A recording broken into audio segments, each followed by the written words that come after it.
to Away, a podcast for anyone interested in a secular approach to 12-step recovery. This is a bonus episode. I'm your host, Steph Roberts.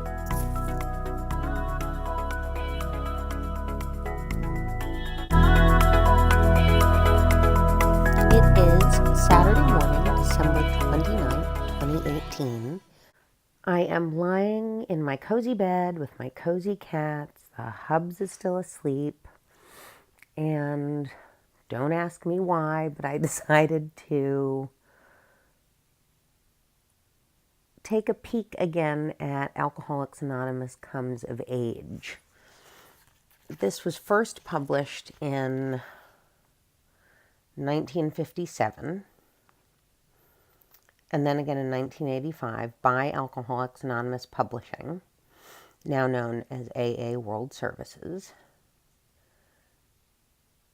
It was reprinted in paperback in 2010, and the souvenir edition was printed in June 2010. The first printing in paperback as well as the souvenir edition were printed in 2010. And that's what I have. I have the souvenir edition I'm looking at. So I was browsing through and looking for interesting things to contribute to this podcast. And there's a lot in here that's interesting. If you are a history buff, like my husband, an AA history buff in his case, it starts out with a fantastic timeline of landmarks in AA history. I'll read you the foreword. This book is for AA members and their friends. It is for all who are interested to know the history of how AA started, how its principles of recovery, unity, and service were evolved, and by what means this fellowship has grown and spread its message around the world. The first part of the book presents a panoramic sketch of the historic St. Louis Convention at which the Fellowship of Alcoholics Anonymous came of age and assumed full responsibility for all its affairs. The second part includes 3 talks, edited and enlarged, on the history of AA recovery, unity, and service, which were given by co-founder Bill W. at the St. Louis gathering. The third part is devoted to addresses of a number of AA friends, all of them notable in their several fields, on page 160 of this edition of Alcoholics Anonymous Comes of Age. It goes a little bit back in time to talk about Ebby's visit to Bill in the fall of 1934, and says, "Since Ebby's visit to me in the fall of 1934, we had gradually evolved what we called the word-of-mouth program. Most of the basic ideas had come from the Oxford groups, William James and Dr. Silkworth. Though subject to considerable variation, it all boiled down into a pretty consistent procedure which comprised 6 steps. These were approximately as follows." So these are sort of the first iteration of the 12 steps.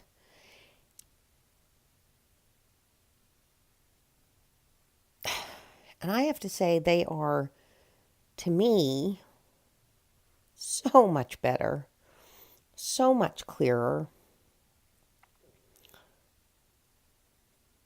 so much simpler, and they all basically remove the God part, except for the last one.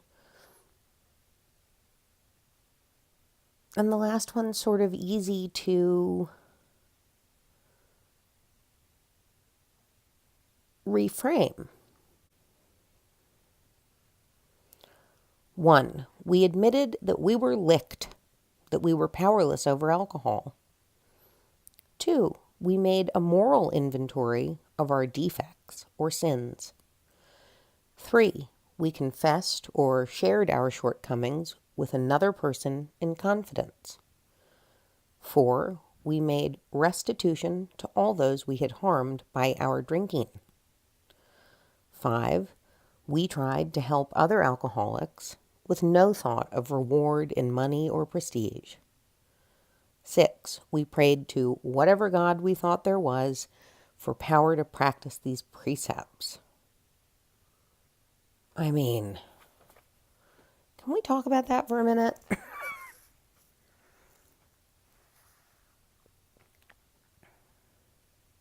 Because that last one, we prayed to whatever God we thought there was. That's so much better in its wording than what we ended up with. So this was their starting point for the 12 steps. This was, to my mind, what they actually did. And then when they wrote it out, it got lengthier, less simple. This really is a simple program. And we prayed to whatever God we thought there was for power to practice these precepts. Or we just practiced these precepts to the best of our ability.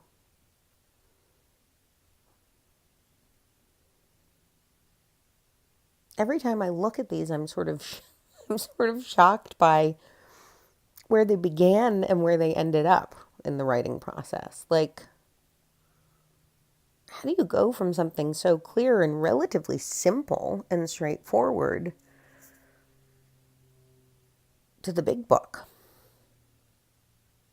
I mean, I totally understand doing a sort of long form of each of these and sharing the experience, strength, and hope individual members have, not just in their drinking, but in the process of doing the steps, in the process of recovery.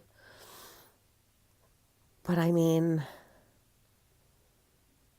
talk about overcomplicating something, over-explaining something. It's just sort of mind-boggling to me that it went from this to what we have now, when this would have been like so much better. Anyway, so maybe that'll help you. Like, use these. This is basically the program of Alcoholics Anonymous. We admitted that we were licked, that we were powerless over alcohol. We made a moral inventory of our defects or sins. We confessed or shared our shortcomings with another person in confidence. We made restitution to all those we had harmed by our drinking. We tried to help other alcoholics with no thought of reward in money or prestige. We prayed to whatever God we thought there was for a power to practice these precepts. So the last thing I wanted to read is, this has the transcripts of interviews from the conference with the doctors. So Dr. Earl M. introduces Dr. W.W. Bauer. Dr. W.W. Bauer is not a member of Alcoholics Anonymous, but a friend in the medical community. And I think what he has to say is important, even to this day.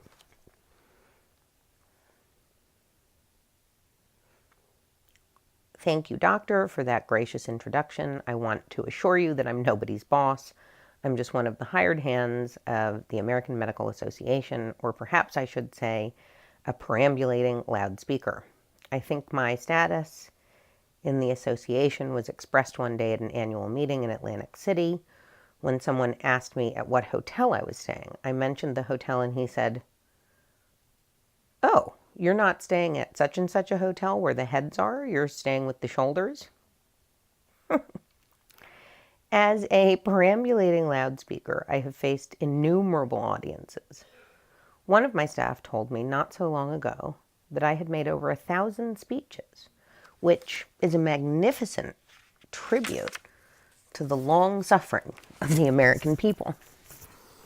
Ordinarily, I take an audience in my stride, But I had an invitation about a year ago when the AMA met in San Francisco to address an open meeting of AA in the downtown area of the city.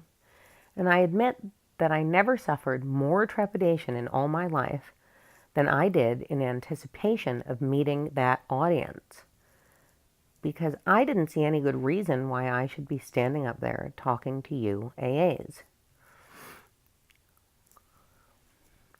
I reminded myself of the young rector in the Episcopal Church to which I belonged. He was consecrated bishop, which was, of course, a great event in the life of a young Episcopal clergyman. After the solemn service of consecration, there was a banquet, and the speaker's table was raised high on a platform so we could all see the new bishop. He was given some very fine tributes, and when it came to his turn to respond, he said, "I feel like the slightly inebriated gentleman on a bright moonlight night who walked out onto the middle of a bridge, looked down at the water, saw the moon reflected there, shook his head, and remarked to himself, 'How in the hell did I get way up here?'" I don't feel quite so apprehensive this time because that audience of AAs proved to be just like any other audience. They were very kind and considerate to the speaker. They listened to him with courtesy, and they were even good enough to tell him afterwards that they liked him. My experience with AA goes back to the days when I used to put radio shows on the NBC network every week, and I had the privilege of putting on a show under the guidance and direction of one of your members in the Chicago area. From that time on, I began to understand a little of what AA was all about. Of course, a person like me can never understand it fully. I am not a psychiatrist, so my practical knowledge is only that of a practitioner. I am not a member of AA, so I do not have the background of experience that you have. And I am quite serious when I say I feel most humble in this position before a group of people like you. All I can do is try to express to you the feeling of the medical profession, a feeling which has been growing steadily throughout the life of your organization and which now, I believe, may be said to be fully crystallized. A feeling that AA has a very large and important part of such answers as we possess to the problem of alcoholism. We know, of course, that the alcoholic is a sick person. That is a very simple phrase. It is today a phrase that is widely and generally accepted. And yet, you and I know that it's not so long ago that the alcoholic was regarded as a nuisance, a pest, a person who could snap out of it if he really wanted to. He was regarded as a spoiled brat, as a no good. Today, we know that he is an individual who is sick, and we know that he is sick in an area of which our understanding is perhaps the least of any area in medicine, namely, illness of the emotions. We are, in some respects today, in the same position with regard to emotional illness that we were 50 years ago with regard to tuberculosis. My memory does not extend quite that far back. I have been out of medical school only 39 years. But from early literature, I know that the idea persisted in the minds of some people that tuberculosis, an infectious disease which attacks people through no fault of their own, was a disgrace. Families often hid the tubercular person, just as they cover up for the alcoholic today. I can remember very well, and so can every doctor on this platform, when we had the same attitude towards cancer. Cancer was regarded as a stigma, as a blight, something to be hidden, because it was a reflection upon the family. Today, we know that cancer is a misfortune, and we are beginning now to realize that we must adopt the same attitude toward mental and emotional illness that we have slowly and painfully adopted toward tuberculosis and cancer. Illness of the emotions is no more something to be ashamed of than is illness of the body. We should no more hesitate to consult a psychiatrist except for the scarcity of these important specialists, then we should hesitate to consult an orthopedist for a sore foot. And we must learn to consult the psychiatrist with the same attitude that we do any other specialist, without a feeling of shame, without a feeling that it is a stigma. There are certain phrases that physicians are compelled to use that we must learn to understand and to accept and to compensate for.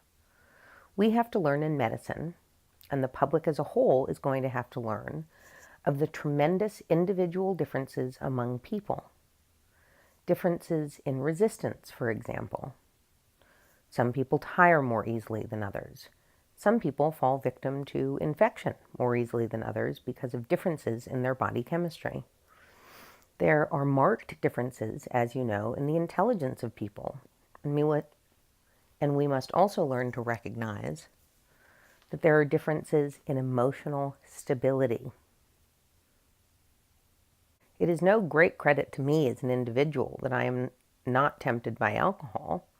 I have my own temptations. I'm tempted by tobacco. I'm tempted by food. And there is just as much intemperance in giving way to those temptations as there is in giving way to the temptation which, to some of you and many others, is or has been alcohol. So, we in the medical profession appreciate that we have a partnership with you. We need a partnership with you, as you do with us, to solve this problem of alcoholism. You have arrived by your own separate paths at some of the same solutions that medicine has arrived at in the treatment of alcoholism. We have learned, for example, as you have learned, the value of group therapy in many situations. I suppose the earliest indication of group therapy in medicine, at least in modern medicine, was expectant mothers' classes, where a lot of young, pregnant women went together and learned all about what was happening to them and why and what to do about it. Then the idea spread, and a very courageous doctor, who was almost laughed out of the profession, decided that there was no good reason why a man should not learn how to mix a formula and change a diaper. So we had expectant fathers' classes. And then we found group therapy a very potent factor in the field of mental and emotional health. In some of our mental institutions, the device of play acting is used in order to allow people to express their latent hostility, if not in a constructive way, at least harmlessly. We have even applied group therapy to one of our other great temptations, the area of food. And it has been seriously suggested that Fatties Anonymous or something like that be organized. I would dislike to see AA paraphrased too often and in regard to lesser issues. But the fact is that overweight people can diet more cheerfully in groups than they can by themselves. In medicine, we have learned a great deal about the physical treatment of the alcoholic. We have learned about nutrition and the importance of a fully rounded diet and vitamins and minerals. We do not regard these as cures for alcoholism, for we don't believe anymore that lack of vitamins is the cause of alcoholism. That's altogether too simple. But we do know that these things are necessary in the physical treatment and rehabilitation of the alcoholic. We know also that various kinds of drying out and other forms of therapy have failed. They are not enough by themselves. We need something more. We know also that religious exhortation has failed, as has exhortation from people who have no grasp of the problem, who oversimplify. People in whose view an alcoholic person is a person who is perpetually thirsty, with a fierce craving for alcohol. People who don't know that a great many alcoholics hate alcohol worse than poison when they are sober, because they know it is poison. We have learned the futility of long-term pledges, which are so very, very difficult to keep. All these things you, more than any other group that I know, have taught us.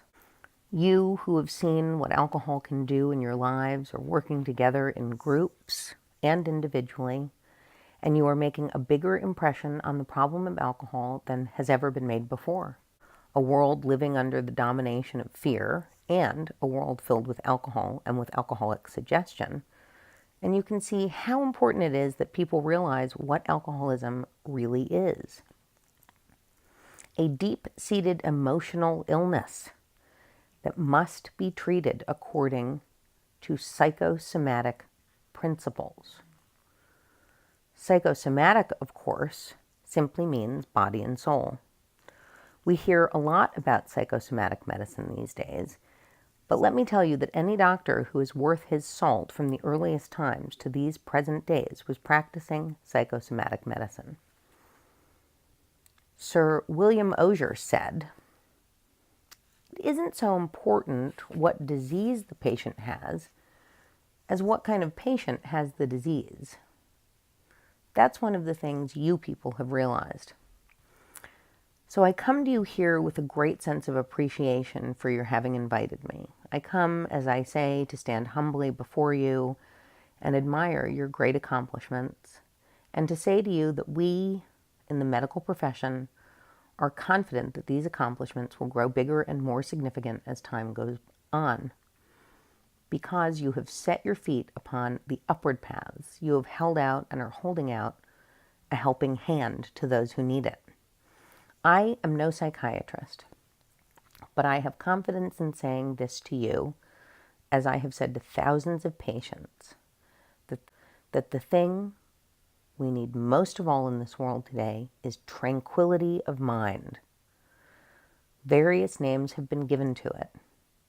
Some books about it have been very popular. Some call it the power of positive thinking. Some call it peace of mind.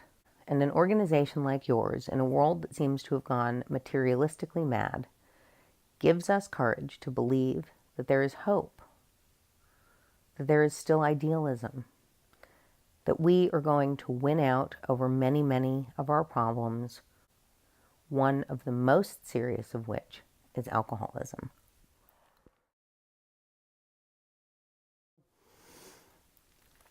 This is sort of what I think and believe, which is not to say that God can't be a part of the solution. It just isn't for me, and it isn't for everybody. And of course you can get sober without that one, and this is where I'm going to piss people off, without that one very small part.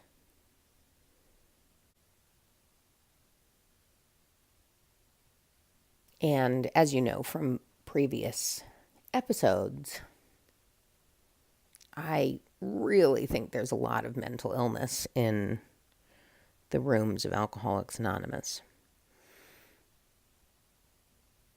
In all the rooms of 12-step recovery. And I say that as someone with mental illness. I say that as someone with bipolar depression. I say that as someone with paralyzing social anxiety.